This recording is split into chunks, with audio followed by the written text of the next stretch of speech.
함께 은혜를 나누고자 하는 말씀은 성경 속의 아내들이라는 제목으로 잠언 31장 10절의 말씀입니다. 한 절입니다. 소리내어 크게 선포하며 나갔으면 좋겠습니다. 함께 읽겠습니다. 시작. 누가 현숙한 여인을 찾아 얻겠느냐? 그의 값은 진주보다 더하니라. 한 번만 더 읽습니다. 시작. 누가 현숙한 여인을 찾아 얻겠느냐? 그의 값은 진주보다 더하니라.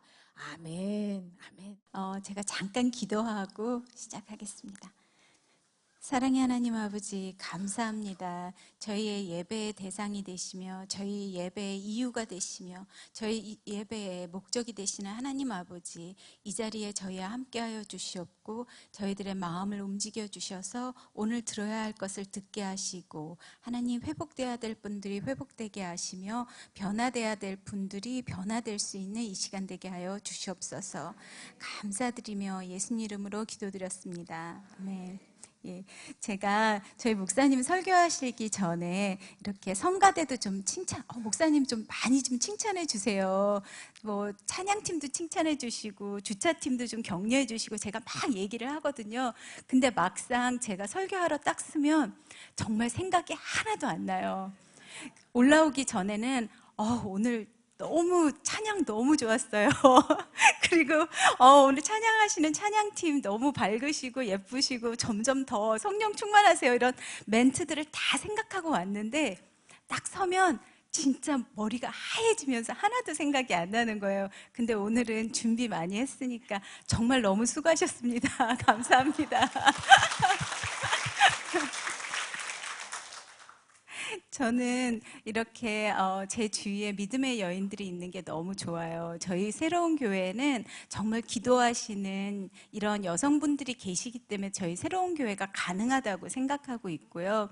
특히 정말 원 목사님, 이경혜 목사님 통해서 제가 얼마나 큰 영적인 도전을 받고, 저렇게 어떻게 하시면서 사실까, 정말 늘 도전과 또 격려를 받으면서 살고 있습니다. 그래서 너무 칭찬해 주셔서 감사드리고요. 원 목사님에게도 박수 한 번만 해주세요. 예. 저는 제 주위에 참 많은 믿음의 여인들을 하나님께서 허락하셨습니다. 그리고 제가 어렸을 때부터도 참 많은 믿음의 분들을 본 수 있는 굉장히 큰 축복이 있었는데요. 특히 제가 결혼을 해서 저희 시어머니를 뵈면서 정말 큰 많은 감동을 느꼈어요. 제가 결혼한 지 얼마 안 됐는데 어머님 댁에 갔더니 밥통이, 그 밥솥이 한 10년, 15년 거의 맨 초기에 나온 밥통으로 변해 있는 거예요. 분명히 먼저 번 갔을 때는 멀쩡한 밥통이었는데, 밥솥이었는데. 그래서 어머니, 전기밥솥이 이게 왜 이렇게 됐어요? 그랬더니 어떤 성도분이 오셨는데 형편이 많이 어려워지셨대요. 근데 전기밥솥이 망가졌다 그래서 어머님 그냥 밥솥을 주시고 옛날에 한 거의 15년 된 밥솥을, 옛날 밥솥을 꺼내서 쓰시는 거예요. 그래서 제가 이렇게 보면서 저희 어머님 정말 대단하시다. 제게 지난 25년 동안 보여주셨던 모습은 늘 검소하시고 신실하시고 늘 새벽에 일어나셔서 늘 깊은 기도를 하시는 정말 좋은 사모의 모습을 제게 보여주셔서 제가 늘 감사하고 있어요. 그리고 또 저에게는 친정어머니가 계신데요. 어렸을 때 아직도 기억나요. 딱 눈을 뜨면 새벽 한 4시쯤 되거든요. 물을 마시고 싶어서. 그러면 골방에서 기도하시는 저희 엄마의 기도 소리를 들을 수가 있었어요. 저희 어머니는 매주 금요일 오전을 늘 금식 기도를 하세요. 지금 거의 한 40년이 넘게, 50년 거의 다 되게 늘 금식 기도를 하시면서 자녀를 위해서, 남편을 위해서, 또 주위에 있는 목회자들을 위해서, 주위의 성도들을 위해서 늘 기도하시는 그런 기도의 모습을 보여주고 계시고요. 저희 권사님, 저희 어머니 권사님이신데, 제가 이제 친정집에 가면 저희 엄마의 기도 방석이 있어요. 그 기도 방석이 너덜너덜해요. 근데 제가 제일 좋아하는 게 새벽에 딱 일어나서 엄마보다 먼저 그 기도 방석에 앉아가지고 기도하는 걸 제일 좋아해요. 그래서 제가 그 방석에서 막 기도하고 있으면 엄마가 와서 보시고 다른 데 가서 기도하세요, 그날은. 그런데 저희 그 친정어머니가 저에게 늘 하시는 말씀이 있어요. 뭔가 하면 첫 번째는 너가 희생해라. 여자가 희생하지 않으면 정말 그냥 희생하겠다고 마음을 먹어야지, 안 그러면 억울해서 못 산다. 남편을 위해서, 자녀를 위해서 그냥 너가 희생하고 살아라 그러세요. 또 두 번째는 남편을 격려하고 세워줘라. 남편을 깎아내리고 비난하면 그 남편이 제대로 설 수가 없고 길을 펴지 못한다 그러세요. 또 세 번째는 저에게 얘기하신 게, 하나님은 엄마의 기도를 제일 잘 들으신다. 자녀를 위해 기도해라. 이 세 가지를 저에게 늘 얘기해 주셨어요. 그래서 제가 늘 감사하면서 저의 옆에 있는 두 분의 어머니를 통해서 늘 배우고 있습니다. 그리고 제가 오늘 이 주제를, 성경 속의 아내라는 주제를 삼게 된 것은요, 저희 성도분들의 많은 기도 제목을 저도 같이 나누면서 함께 기도하고 있습니다. 그런데 그 기도 제목 중에 많은 것들이 무엇인가 하면, 남편이 영적인 제사장으로 세워지기를 소망합니다. 저희 남편이 구원받기를 원합니다. 저희 남편이 영적으로 성숙해지기를 원합니다. 라는 기도 제목이 정말 많이 있어요. 그래서 그 기도 제목을 위해서 기도하면서 제가 생각한 것이, 그러면 성경 안에 영적인 지도자들의 아내들은 어떤 모습을 하고 있었을까? 그것을 위해서 제가 한번 준비하면서 말씀을 묵상했습니다. 자, 그러면 성경 속에 나오는 혹시 영적인 지도자들의 사모들 누구 알고 계신 분 있으세요? 사라는 영적인 지도자의 아내는 아니었습니다. 믿음의 조상 아브라함의 아내였습니다. 누굴까요? 엘리사의 아내 있고, 엘리사가 아니라 에스겔의 아내 있고요. 모세의 아내 있고요. 네. 사가랴의 아내. 진짜 잘하시네요.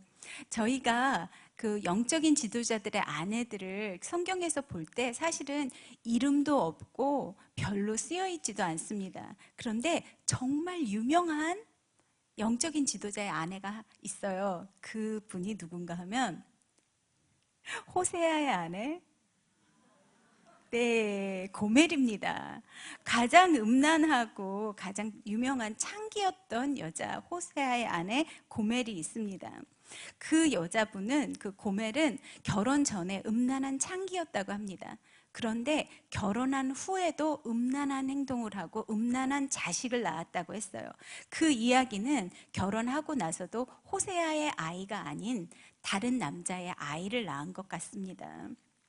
그래서 제가 이것을 보면서 느낀 것이, 남편이 아무리 영성이 좋아도 그 영성이 그 아내에게 가는 것은 아니다.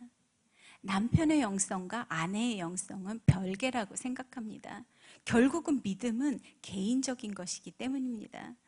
그 호세아의 아내 고멜을 통해서 하나님께서 하시고자 하시는 말씀은요, 하나님의 백성이 어떻게 그 마음에 우상을 가지고 음란함을 가지고 하나님이 아닌 다른 것들을 사랑하고 다른 것들로 계속 가는 그 모습을 하나님께서 보여주기 원하셔서 고멜에 대해 얘기하시는 것 같습니다. 저희가요, 저희 남편들이 아무리 믿음이 좋아도 저희 마음속에 하나님을 온전히 만나지 못하면 다른 사랑하는 우상들이, 저희가 하나님보다 더 중요한 우상들이 저희의 마음속에 자리 잡을 수 있습니다. 혹시 어떤 우상들을 마음에 가지고 계신가요? 혹시 TV 드라마가 우상이 되시진 않나요? 자녀가, 남편이, 아니면 내가 투자해놓은 어떠한 주식이 정말 나의 우상이지는 않은가요? 저희의 시간과 저희의 마음과 저희의 에너지와 힘을 뺏는 것들이 저희의 우상이 될 수 있습니다. 그런데 하나님께서는요, 그런 사람도, 그런 고멜도 또 사랑하시고 또 사랑하시고 또 부르십니다. 그래서 저희 안에 있는 우상을 제거해 달라고, 하나님 저희가 고멜같이 되지 않게 해달라고 기도해야 됩니다. 또 다른 영적 지도자의 대표적인 아내는요, 십보라예요. 아까 말씀하셨던 모세의 아내 십보라. 근데 십보라는 어떤 사람이었나 하면요, 원래 믿는 가정의 딸이 아니었어요. 오히려 십보라는 이방인 제사장의 딸이었어요. 그러니까 하나님을 믿지 않았어요, 결혼 전에는. 그런데 딱 어디서 멋있는 남자가 나타난 거예요. 그러니까 애굽의 왕자였던 사람이니까 체격도 좋고 인물도 좋고 정말 똑똑하고 얼마나 멋있었겠어요, 모세가. 딱 그 사람을 만나서 사랑을 하게 되고 결혼을 해서 40년 동안 정말 아무런 부담 없이, 프레셔 없이 잘 사는 거예요. 그런데 어느 날 갑자기 남편이 하나님의 일을 하겠다고 나섭니다. 저는 많은 여성분들께서 남편의 구원을 위해 열심히 기도하시는 것을 봤어요. 그리고 나서 그 남편이 정말 그 아내의 기도로 예수님을 영접하게 되고, 그리고 믿음이 너무너무 잘 성장하시는 거예요. 그러더니 어느 날 나 신학을 해야 되겠어. 그리고 신학교에 가시게 돼요. 그러는데 여자분들께서요, 그때부터 더 열심히 기도하세요. 금식하시면서 더 열심히 기도하시는 거예요. 왜 기도하실까요? 너무 많이 성장해서. 제가 저희 그 여성분들이 당신 신학을 하게 돼서 너무 기뻐요. 나는 너무 좋아요. 당신을 제가 기도하면서 끝까지 물신양면으로 돕겠어요. 당신은 주님의 길을 가세요. 그러는 분을 보지 못했습니다. 많은 여성분들이요, 저희가 남편이 영적으로 성숙하기를 원하지만 딱 저희가 원하는 만큼만 성숙해지기를 원할 때가 있어요. 그런데 그 십보라가요, 어떻게 됐냐면 그 남편이 하나님의 일을 한다고 할 때 하나님을 잘 알지 못하던 초신자였지만 그래도 같이 그 길을 떠납니다. 그런데 하나님의 일을 하기 위해서 그 애굽으로 가는 길에서 하나님께서 모세를 죽이시려고 하세요. 이건 도대체 무슨 일일까요? 모세를 죽이시려고 할 때 십보라의 반응은 어땠을까요? 보통 많은 사람들 같았으면 거봐, 당신 하나님 일하겠다고 이렇게 나서니까 정말 이렇게 됐잖아, 그러면서 원망하고 비난하고 하나님한테 막 불평하고 이랬을 수 있는데 십보라는 그러지 않았어요. 정확하게 하나님이 원하시는 것을 행했습니다. 자기 아들에게 할례를 행하고 남편을 구했습니다. 할례는 그 당시에 하나님의 백성이라면 마땅히 해야 할 의식이었습니다. 하나님의 백성과 하나님의 백성이 아닌 사람들의 구별이 할례를 행했느냐 안 했느냐였어요. 그런데 아브라함은 하나님의 일을 하겠다고 나섰지만 정작은 자신의 가정을 하나님이 원하시는 뜻대로 하나님의 백성으로 온전하게 거룩하게 성별되게 구별하지 않았던 거예요. 그래서 하나님께서 치셨을 때 십보라는 정확하게 자신이 무엇을 해야 하는지 알았습니다. 자기 자신의 가정을 하나님의 원하시는 대로 다시 세워야 된다는 것을 알아서 그 아들을 할례를 하고 남편을 살렸습니다. 초신자였던 십보라도 그렇게 했다면 우리들은 정말 여기 계신 영성이 깊으시고 기도 많이 하시는 여러분들은 정확하게 우리 집에서, 우리 가정에서 무엇을 끊어내야 하는지, 무엇을 버려야 하는지, 우리들의 생각에서, 가치관에서, 우리들의 물건에서 어떤 걸 버려야 하는지 아실 거예요. 제가 어떤 가정에 가봤는데요, 코끼리상이 많이 있는 거예요. 그래서 이게 뭐예요? 그랬더니 인도와 태국에 여행 갔다 오셔서 그것을 갖다 놓으신 거예요. 그런데 인도나 태국 같은 곳에서는 그런 코끼리상들이 우상이 되거든요. 그래서 사실은 저희 안에 끊어내야 될 것들이 많이 있는데 그러지 못하고 그냥 대강 세상하고 같이 묻어서 사는 경우가 많습니다. 그런데 초신자인 십보라도 그랬다면 여러분들은 당연히 하실 수 있다고 믿습니다. 또 여기까지 하니까 정말 하나님 이렇게 하고 어떻게 해요? 정말 좋은 본을 좀 보여주세요 하고 기도를 했어요. 그랬더니 아까 얘기하신 사가랴의 아내 엘리사벳이 떠올랐습니다. 그래서 엘리사벳에 대해서 제가 굉장히 이제 묵상을 하고 연구를 하고 막 주석을 찾아보고 그러게 되었어요. 엘리사벳은 여러분들이 잘 아시다시피 세례 요한의 어머니입니다. 그리고 또 가장 중요한 마리아의, 예수님의 어머니 마리아의 사촌 언니예요. 그런데 이분들의, 제가 성경을 다 건너뛰었군요. 여기부터 할게요. 자, 같이 누가복음 1장 6절 말씀 한번 보여주세요. 함께 읽을게요. 시작.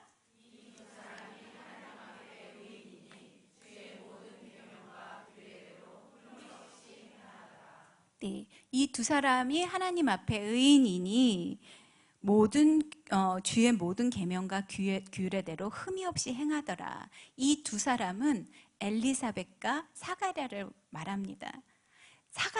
엘리사벳만 의인이 아니고 사가랴, 하나님의 제사장이었던 사가랴만 의인이 아니고 이 두 사람이 다 하나님 앞에서 의인이라고 합니다. 의인이라고 칭할 수 있는 것은 그들 안에 온전한 믿음이 있었다는 것입니다. 율법으로는 결코 의인이 될 수 없습니다. 이분들은 아직 오지 않으신 메시아를 믿으며 예수님이 오실 것을 믿고 기도하고 하나님의 앞에 바르게 나갔던 의인이었습니다. 또 여기서 보면 주의 모든 계명과 규례대로 흠이 없이 행하더라. 여기 보면 모든 계명은 하나님의 명령이고요. 규례는 하나님이 옳다고 인정하시는 것입니다. 그런데 계명과 규례라고 두 번을 얘기했는데요. 이거는 히브리 사람들의 그 습관을 보셔야 돼요. 그 보면은 두 번을 반복해서 얘기했다는 것은 강조를 한 거예요. 중요성을 강조한 거예요. 사가랴와 엘리사벳은 하나님의 말씀에 정말 철저히 순종하던 사람이었습니다. 그리고 하나님께서 흠이 없다고 하십니다. 하나님 앞에서. 그런데 이런 두 사람을 세상이 어떻게 평가했는지 한번 보기로 할게요. 1장 7절 말씀, 7절 말씀 보여주세요. 함께 읽겠습니다. 시작. 엘리사벳이 잉태를 못함으로 그들에게 자식이 없고 두 사람의 나이가 많더라. 엘리사벳이 잉태를 못하더라. 그 당시에는요, 이스라엘 백성들에게 결혼한 여자가 아기가 없다는 것은 하나님으로부터 버림받았다는 증표라고 생각했습니다. 이 사람은 아이가 없는 거예요. 그리고 하나님의 축복이 없는 거예요. 하나님의 임재가 없는 거예요. 그리고 이분들은 뭐 하시는 분들이라고요? 하나님의 제사장 직분을 행하는 분들이었어요. 평신도도 아니에요. 하나님의 제사장, 목회자인데 하나님의 축복이 없다는 세상적인 증거가 있는 거예요. 그리고 또 두 번째는 뭔가 하면 나이가 많았다 그랬어요. 제가 주석을 막 찾아보니까 그분들이 60세가 넘었다는 이야기래요. 이미 아기를 가질 희망조차 없는 거예요. 세상은 이렇게 사람들을 평가합니다. 하나님께서 너는 의인이야. 그래도 아니야. 당신에게는 재물이 없어. 물질적으로 풍성하지 않아. 당신은 결혼하지 못했어. 결혼의 축복을 못 받았어. 당신은 결혼했지만 아이가 없어. 당신은 아이가 있지만 그 아이가 공부를 잘 못하잖아. 그리고 그 아이가 있어도 지금 결혼도 못하고 집에 있잖아. 이런 식으로 세상 사람들은 저희들의 하나님으로부터 받은 축복을 저희들의 똑같은 세상의 가치관으로 평가합니다. 저희가 결혼을 해야 하고 아이가 있어야 되고 아이들은 잘 공부를 해야 되고 좋은 대학에 들어가야 되고 취직을 잘해야 되고 또 그것뿐만이 아니라 결혼도 잘해야 되고 이런 모든 것들 또 물질적으로 풍성해야만 저희가 하나님의 축복을 받았다고 얘기합니다. 그런데 그렇지 않습니다. 하나님께서 뭐라고 하시냐면요. 엘리사벳, 너는 그런 그런 물질적인, 그런 세상적인 축복이 없어도 내 앞에 축복받은 사람이야. 너는 의인이야. 내가 인정해. 너는 소중해. 하나님께서 여러분에게도 똑같이 얘기하십니다. 소중하다고 하시고요. 흠이 없다고 하시고요. 하나님께서 너는 귀중하다고 하십니다. 왜 그런 줄 아십니까? 저희가 이 자리에 예배하러 나왔기 때문입니다. 하나님을 아는 것만으로도 저희는 가장 큰 축복을 받았습니다. 하나님을 알고 하나님께 예배드릴 수 있고 누군가를 위해 기도할 수 있는 영성이 있다는 것은 여러분들이 가장 축복받은 하나님의 딸들이라는 것을 얘기합니다. 세상의 가치관으로 자신들을 보지 마시고요. 하나님의 시각으로, 하나님의 눈으로 서로를 바라볼 수 있기를 바랍니다. 그리고 엘리사벳은요, 성령 충만한 사람이었습니다. 기억하시죠? 엘리사벳을 만나러 마리아가 왔을 때 엘리사벳이 막 성령 충만해서 아기가, 뱃속에 있는 아기가 뛰놀면서 막 축복하고 하나님을 찬양했습니다. 그런데 그 엘리사벳이요, 임신을 하고 나서 6개월 동안 조용히 숨어서 지냈다고 합니다. 저 같았으면, 보통 사람 같았으면 밖에 나가서 이거 보라고, 하나님이 나도 축복하셨다고, 내가 아기를 가졌다, 그리고 하나님이 나에게 함께 하신다라고 간증하고 싶고 막 사람들에게 자랑하고 싶고 그랬을 텐데요, 엘리사벳은 그러지 않았습니다. 오히려 잠잠히 조용히 하나님 앞에서 더 기도했습니다. 왜냐하면 엘리사벳은요, 그런 세상적인 증거가 아닌 하나님이 자신에게 한 그 놀라운 역사가 너무나 감사했기 때문에 하나님과 함께 거하고 앞으로 예수 그리스도의 메시아의 그 길을 예비할 자기 자신을 위해서, 그 아들을 위해서 기도하는 것이 더 중요했기 때문입니다. 저는 저희 여기 계신 모든 분들이 성령 충만하고 하나님 앞에서 잠잠히 주님을 바라보고 또 하나님이 보시는 시각으로 본인을 보셨으면 좋겠어요. 지금 이 자리에서 한번 본인에게 얘기해 주세요. 나는 소중하다. 나는 흠이 없다. 나는 완벽하다. 나는 잘하고 있다. 자, 옆에 분들에게도 축복하면서 당신은 소중하십니다.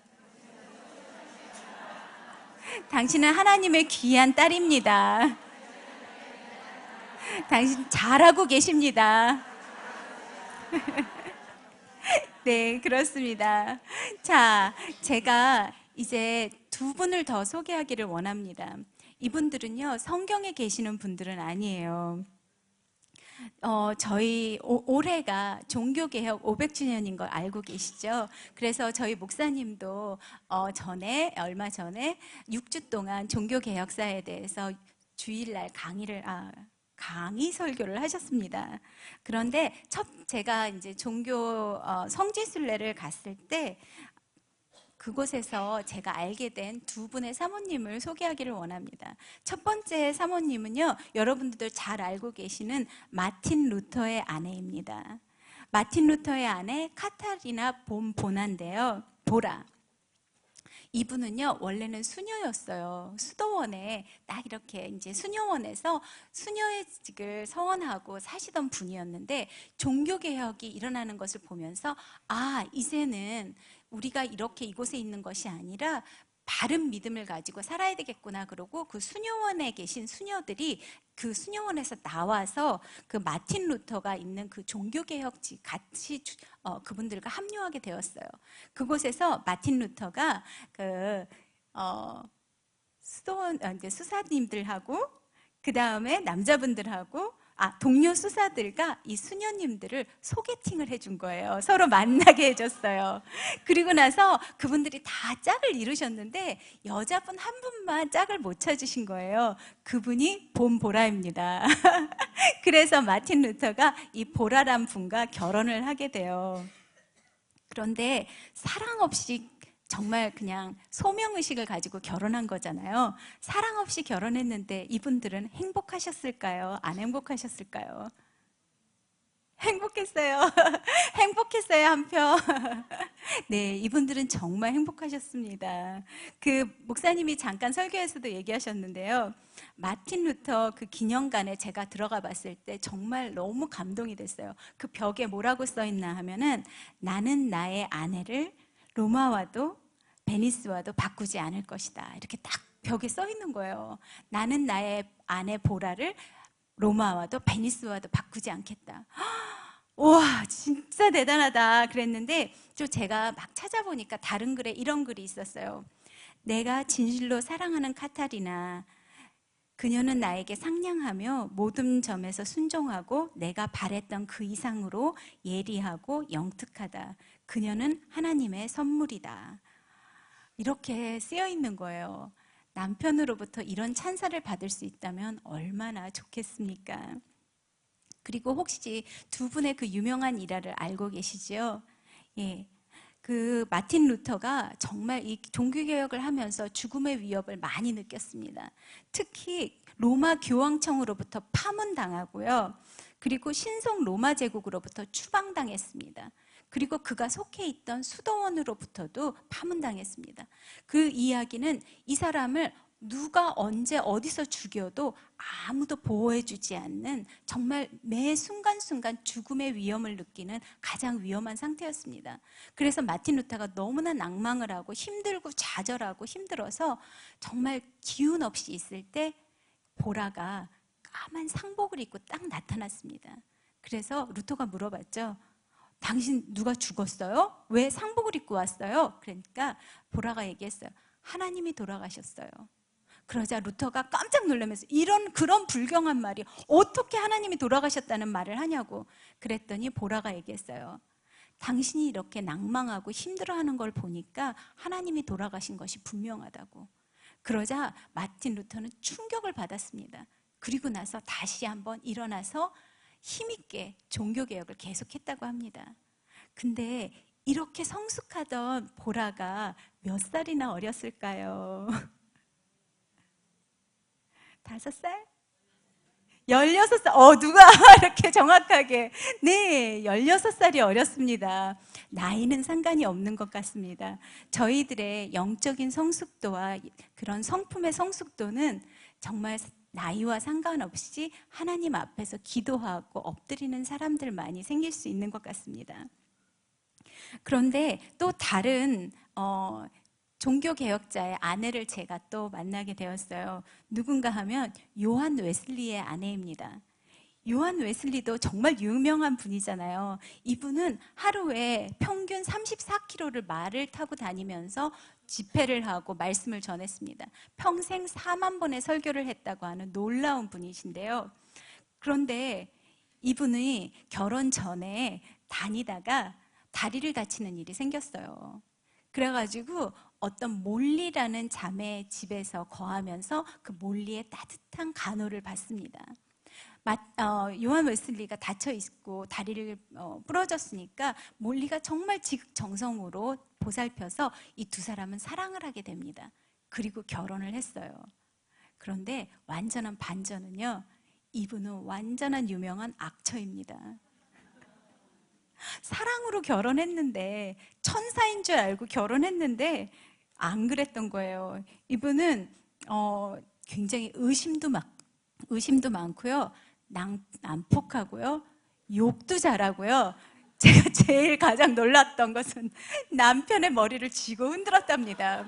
한 번은 다른 친구분이 딱 그 집에 갔는데 막 소리가 시끄럽더래요. 그래서 무슨 얘기인가 하고 문을 딱 열었더니 요한 웨슬리의 머리를 몰리가 딱 잡고 이쪽에서 저쪽으로 쫙 끌고 가더래요. 그런 글이 책에도 쓰여 있습니다. 제가 이것을 보면서 아무리 영성이 깊은 영적 지도자의 아내라도 그 사람의 성품과 영성이 되지 않으면 이건 정말 별개의 문제구나, 이렇게 생각했습니다. 우리들에게 있어서 가장 중요한 것은 무엇일까요? 여러분들은 지금 영적 지도자들의 아내들에 대해서 배우셨습니다. 이제 무엇을 느끼셨나요? 가장 중요한 것은 저희들의 개인적인 믿음이라고 생각합니다. 결국 하나님 앞에서 평가받는 것은 저희의 믿음입니다. 저와 여러분의 믿음입니다. 가장 중요한 것은 여러분 개인이 하나님 앞에서 구원받았느냐가 문제입니다. 인격적으로 예수님을 만나셨나요? 예수님의 보혈로 죄 씻김을 받으셨나요? 부활의 예수님을 만나시고 삶의, 인생의, 인격의, 아니 그리고 여러분의 성품의 회복이 되셨나요? 또 중요한 것은 우리가 성령 충만해야 합니다. 성령 충만해야만 하나님의 음성이 들리고 우리가 무엇을 해야 하는지 알게 됩니다. 성령 충만을 위해서 아침마다 기도하시나요? 주무시기 전에 기도하시나요? 성령 충만을 위해서 기도하시기를 축원합니다. 또 세 번째는 하나님을 삶의 우선순위에 올려드리는 훈련을 해야 합니다. 저희 삶에 끊어내야 될 것이 무엇일까요? 버려야 할 것이 무엇일까요? 저희들 안에 자리 잡고 있는 우상이 어떤 것일까요? 한번 곰곰이 생각해 보시고 정리하시기 바랍니다. 또 네 번째는 저희가 기도하는 사람이 되어야 합니다. 기도를 제가 저희 양가 어머님들을 보면서 느꼈는데요. 포기하지 말고 길게 기도해야 합니다. 또 깊이 기도해야 합니다. 많이 기도해야 합니다. 정말 저희들이 낙담하지 말고 기도해야 합니다. 제가 이렇게 기도를 하면서 저희 성도분들의 제목을 보면은 정말 매주 거의 똑같은 기도 제목이 올라올 때가 있어요. 그런데 그것이 엄마이기 때문에, 아내이기 때문에, 딸이기 때문에 가능한 것 같아요. 만약에 나랑 상관없는 사람이었으면 저희가 몇 달은 기도해 줄 수 있고 정말 몇 주는 기도해 줄 수 있지만 몇 년을 계속해서 기도할 수는 없는 것 같아요. 그런데 하나님께서 저희들을 그 자리에 두셨다는 것은 저희 남편들을 위해서, 저희 자녀를 위해서, 저희 부모를 위해서, 저희 주위 친척과 자매를 위해서 기도해야 된다는 것을 저희에게 소명을 주셨기 때문이라고 생각합니다. 저는 여러분들에게 하나님께서 중보기도의 영을 많이 부어주셨으면 좋겠어요. 그래서 중보기도자로 바로 쓰셔서 얼굴이 반짝반짝 빛나시는 성령 충만한 분들이 되시기를 원합니다.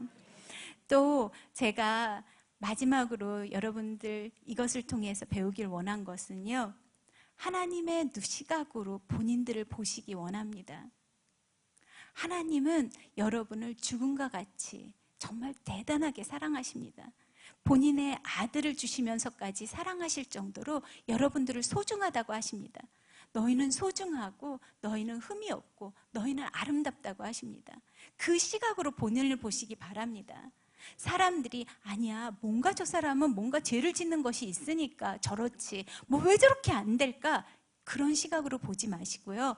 하나님의 시각으로 자신을 바라보고 하나님의 마음으로 자신을 위로하시고 회복하시기 바랍니다. 그래서 아침마다 딱 일어나서 여러분들 거울에 섰을 때 야, 너는 하나님의 소중한 딸이야. 하나님께서 너를 이곳에 부르셨어. 저는 저희 냉장고에 붙여놨습니다. 종이를 부르셨어요. 하나님은 나를 이곳으로 부르셨다. 나는 하나님의 소중한 딸이다. 제가 냉장고에 붙이고요. 매번 볼 때마다 그걸 보고 제가 그 다음에 밑에다 썼어요. 좋은 아내가 되자. 좋은 엄마가 되자. 좋은 사모가 되자. 딱 이렇게 해서 붙이고 매일 제 자신에게 얘기를 합니다. 넌 하나님의 소중한 딸이야. 괜찮아. 잘하고 있어. 근데 저도 알고 있어요. 저는 흠이 너무나 많다는 거. 정말 흠투성인데 하나님께서 그렇게 봐주시기 때문에 그렇게 될 수 있다고 믿습니다.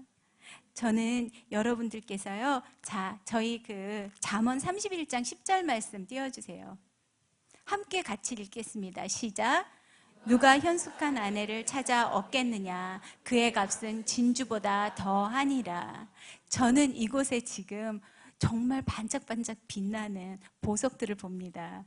진주보다 더 귀한 우리 여성 성도분들 정말 너무 귀하다고 생각하고요. 이런 축복이 여러분들에게 함께 하시기를 축원합니다.